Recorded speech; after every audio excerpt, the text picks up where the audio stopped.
como inhalatorios, es decir, gases, ¿no?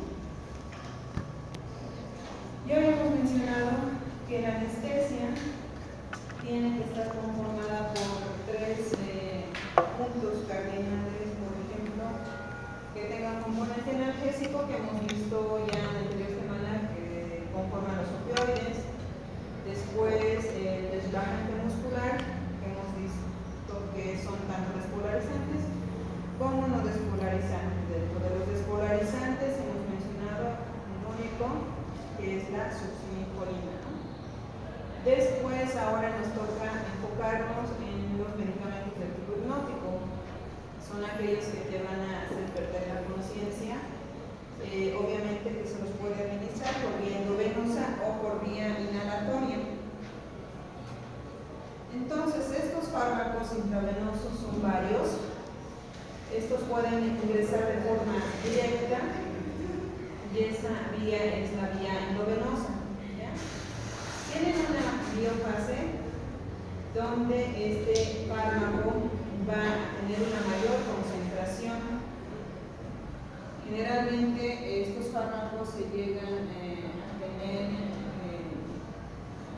su sitio efecto, o sea, su órgano diana a nivel cerebral. Sin embargo, tenemos que entender que la absorción de estos medicamentos va a depender mucho del lugar donde se vayan a ir también a depositar o eliminar. Como sabemos, la vía endovenosa es la más rápida, pero obviamente cuando está circulando el fármaco a nivel endovenoso va a ir a determinados lugares en una primera instancia, como vemos acá. En un principio o a nivel inicial van a distribuirse en los órganos que están bien perfundidos, que son el cerebro, el corazón, el pulmón, el riñón y el hígado.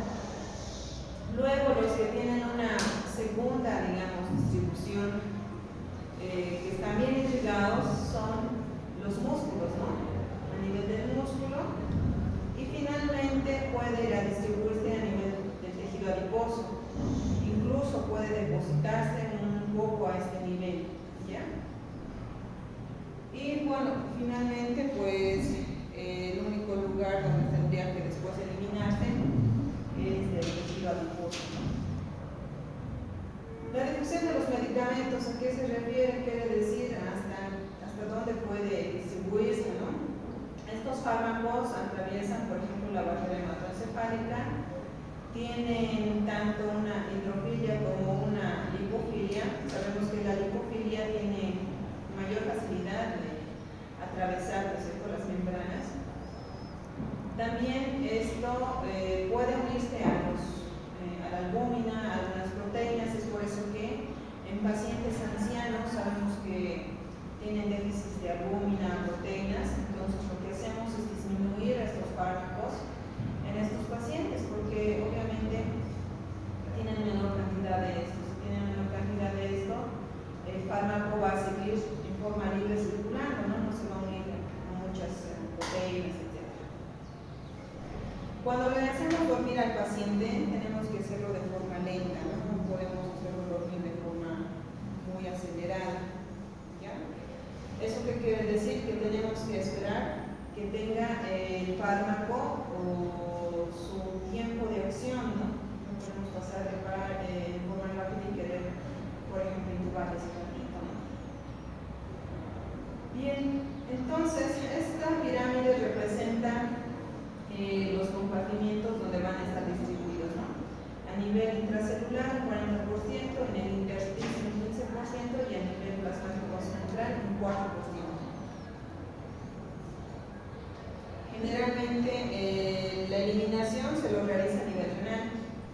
Es por eso que en pacientes que tienen insuficiencia hepática, hepatitis, ya sea viral o otra cosa que esté componiendo alguna insuficiencia hepática, o los pacientes con insuficiencia renal, igualmente tenemos que ver de disminuir estos fármacos, porque si no van a estar circulando mayor tiempo en el organismo de la persona y por lo tanto van a seguir teniendo su efecto, ¿no? Y pueden tardar en despertar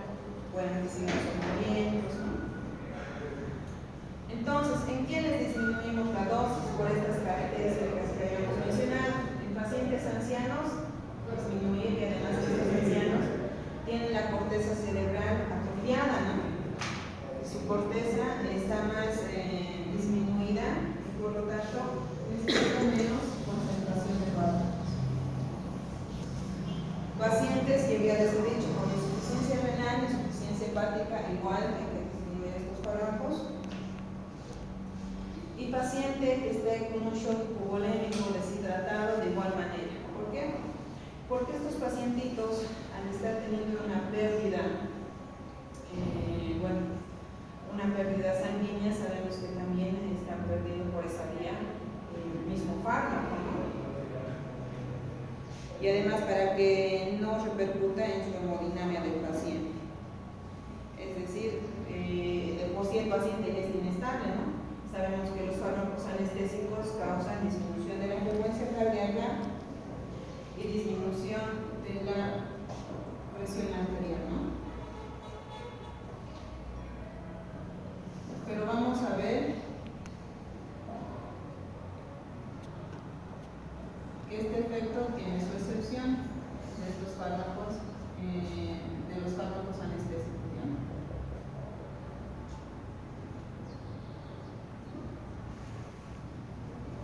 Entonces, ¿para qué se utilizan estos fármacos? Para la inducción de la anestesia. Hemos visto en la secuencia de inducción rápida que hemos podido intubar al paciente, ¿no? Porque ya estaba dormidito. También tiene un efecto rápido, generalmente unos 3 minutos y está empezando a dormir por los 2 minutos, y un despertar agradable, especialmente con el fármaco propofol. Ahora, una vez que se está administrando esto, tenemos que ver, por ejemplo, acá nos menciona que existe igual un medicamento antagonista que es específico para un hipnótico, que es el midazolam. El midazolam, si ustedes están en algún hospital de emergencia, etcétera, trabajando, generalmente se encuentra midazolam en su hipnótico, pero obviamente tiene su determinada dosis, ¿no? Cuando esta dosis, por ejemplo, sobrepasa de la adecuada y el paciente sigue dormido, tiene su antagonista o su antídoto.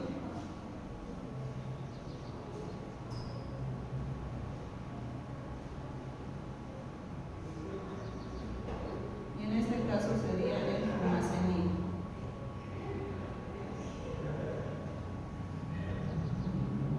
Entonces, cuando tiene mucho efecto de este fármaco midazolam, el paciente sigue dormido, no despierta, se utiliza el fumacenil, ¿ya? Que es su antídoto o su antagonista.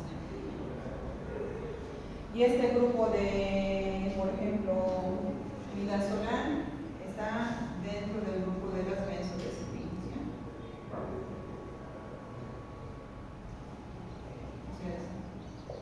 Uno de sus integrantes, ¿ya? Cuando hacemos la anestesia general, hemos dicho que tiene que estar conformada por esa triada, ¿no? La hipnosis, la analgesia y la relajación muscular para producir anestesia general.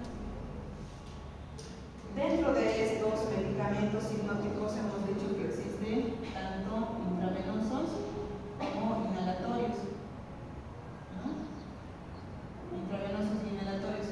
Cuando utilizamos solamente la vía endovenosa, es decir, no le queremos poner algún gas anestésico al paciente, se denomina TIVA, que significa anestesia total intravenosa. Se ponen todos los fármacos por vía endovenosa, nada por vía inhalatoria, excepto obviamente el oxígeno, ¿no? Que siempre va a estar presente de forma constante brindándole al paciente. Los medicamentos intravenosos, vamos a mencionar los siguientes, ¿no? Son varios, pero en nuestro contenido solamente vamos a desarrollar, por ejemplo, el propofol, el tiopental, el midazolam y la ketamina. El propofol ya lo conocemos, hemos utilizado en nuestra inducción para la intubación de secuencia rápida en la simulación, ¿no?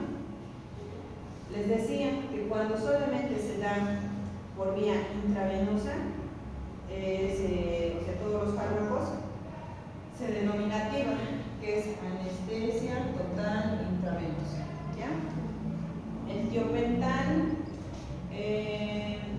igual se utiliza obviamente para hacerlo dormir al paciente, midazolam, ketamina, pero generalmente están combinados con otro fármaco de tipo inhalatorio. ¿Ya? Entonces, vamos a ver que estos fármacos, si bien los utilizamos para hacerle dormir al paciente, intubarle, hay un mantenimiento, ¿no?, de la anestesia. Las fases de la anestesia hemos dicho que son, puede estar presente la premedicación, después está la infusión, es donde le intubamos al paciente, el mantenimiento, que coincide con el tiempo de la cirugía, y la reversión cuando ya termina la cirugía que se le despertar al paciente, ¿no? Entonces, en esta etapa de mantenimiento, el fármaco hipnótico tiene que seguir en forma continua, ¿no? Entonces, de forma continua, si estamos combinando el intravenoso para la intubación más el inhalatorio, generalmente se queda simplemente con el inhalatorio, ¿ya? O sea, hasta que termine su procedimiento. No es que cada cierto tiempo de nuevo le vamos a poner el propofol, de cada cierto tiempo midazolam, no. Si fue sedativa, o sea, anestesia intravenosa solamente, hay unas bombas especiales, ¿ya?, que le van a dar de forma continua al paciente este mismo fármaco, pero en una menor cantidad, ¿ya? Entonces, por eso acá dice, se usa en TIVA también, o sea, se usa en esta etapa de mantenimiento también, ¿no?, de forma continua para que el paciente no entre en estado de conciencia. Cuando cuando la concentración de este fármaco ya se está terminando, es decir, por algún motivo el gas anestésico que estaba en la máquina ya se está terminando y se termina, puede que el paciente recupere la conciencia. Creo que hay incluso una película, ¿no?, una cirugía cardíaca, donde el paciente, si ya no tiene el efecto, digamos, de este fármaco hipnótico, que se ha terminado el sevoflurano, el que está por vía inhalatoria o el medicamento TIVA, han abierto la bomba, etc. Obviamente el paciente no se va a mover, ¿no?, porque está con el efecto del relajante. Puede que no sienta tanto dolor porque seguramente está con el efecto del analgésico. Pero si se ha cortado el hipnótico, posiblemente el paciente escuche la cirugía, esté despierto, o sea, no se va a mover, pero es que estaría presente, ¿no?, en la cirugía, no estaría dormido. Entonces,